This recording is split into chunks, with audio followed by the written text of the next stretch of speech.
இருக்கு. இப்ப 108 திவதேசத்து பெருமாளை சேவிச்சுட்டோம் இல்லையோ, ஒருவேளை 108 நம்மால போக முடியலாம். கண்டிப்பா எல்லாருக்கும் அந்த வாய்ப்பு கிடைக்கட்டும். இல்ல என்ன செய்யலாம்னால் ஒரே ஒரு பாட்டு மட்டும் சொல்லி முடிச்சுறேன். இருப்பிடம் வைகுந்தம் வேங்கடம் மாலிரும் சோலை என்னும் பொறுப்பிடம் மாயனுக்கென்பர் நல்லோர் அவதன்னொடும் வந்திருப்பிடம் மாயனிராமானுஜம் மனத்து இன்னவன் வந்திருப்பிடம் எந்த நிதயத்துள்ளே தனக்கின்புறவே. ஸ்ரீபெரும்புதூர்ங்கிற திவதேசத்தே சித்திரை மாசத்தில் திருவாதிரை திருநக்ஷத்திரத்தில் ஆதிசேஷனுடைய அவதாரமாகவே பகவத் ராமானுஜர் அவதரித்தார். புண்ணியாம்போஜ விகாசாய பாபத்வாந்த க்ஷயாயச்ச ஸ்ரீமான் ஆவிரபூத் பூமௌ ராமானுஜ திவாகரா.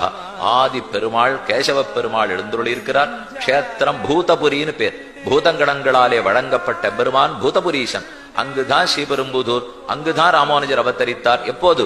1017வது வருஷம். இற்றைக்கு கிட்டத்தட்ட 1000 ஆண்டுகளுக்கு முன்னால். எல்லா திவ்வதேச பெருமானும் அவரவர்கள் இடங்களை விட்டுவிட்டு ராமானுஜர் திருவுள்ளத்தோட வந்து குடிகொண்டு விட்டார்களாம். அந்த ராமானுஜர் திருவடியை நம்ம போய் ஸ்ரீபெரும்புதூர்ல சேவிச்சுட்டோன்னு வச்சுங்க.